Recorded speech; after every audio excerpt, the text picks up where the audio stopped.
បងប្អូនខ្លះចង់បានសក់ស្អាតសក់វែងប៉ុន្តែកុំមើលទង្វើចូលកក់សក់អ្នកខ្លះទៀតណាចង់បាច់ឈូសសក់ប៉ុន្តែ3 4ថ្ងៃមួយអាទិត្យមិនទាន់កក់សក់ផងចង់បានសក់វែងសក់ក្រាស់សក់ទុំគលោងប៉ុន្តែអត់ចេះថែរក្សាសក់ដល់ពេលប្រើទៅអត់បានផលបន្ទោសទៅសាប៊ូ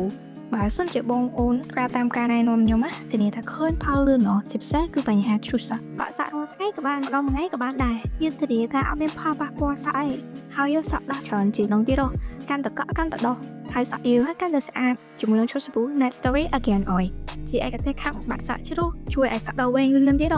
ហើយជាពិសេសបំបត្តិប្រេងនិងអង្ការហើយអ្នកដែលគាត់មានបញ្ហាសក់ឆាសក់ខូចសក់បែកចុងសក់រឹងដូចសរសៃបោះអីហ្នឹងប្រើពី5ដងទៅ10ដងឡើងទៅគឺឃើញផលតែម្ដងសក់យើងហ្នឹងគាត់ឲ្យលាស់លោហើយមានជីវិតជីវ៉ាហ្មងតែពីយើងកក់សក់ហើយយើងត្រូវអប់សក់ជាមួយនឹងអប់កញ្ចប់ Again Oil Hair Mask ដែលធ្វើឲ្យការចម្រាក់តាមប្រមាណណាគឺរលាស់ចេញយ៉ាងស្រួលហើយនឹងធ្វើឲ្យសក់យើងរលោងហើយនឹងមានឃើញក្អូបអាហាររបស់អប់ថែមទៀត Spray Protein Mastery គឺជា spray ដែលមានអត្ថប្រយោជន៍លើសពី spray ធម្មតា Spray នេះប្រើសម្រាប់បាញ់កូនសរសៃសក់ដើម្បីបណ្ដុះសរសៃសក់ឲ្យរីកបាយគុំជាច្រើនសរសៃធ្វើឲ្យត្រជាក់ស្បែកក្បាលនិងធ្វើឲ្យសក់ដុះលឿនរហ័ស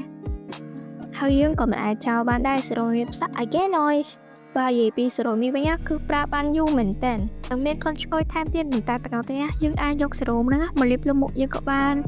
ដែរក៏បានអត់មានប៉ះពាល់ដល់បញ្ហាស្បែកក្បាលនិងស្បែកមុខរបស់យើងទេនៅពេលដែលយើងលាបទៅសរសៃសក់ទៅ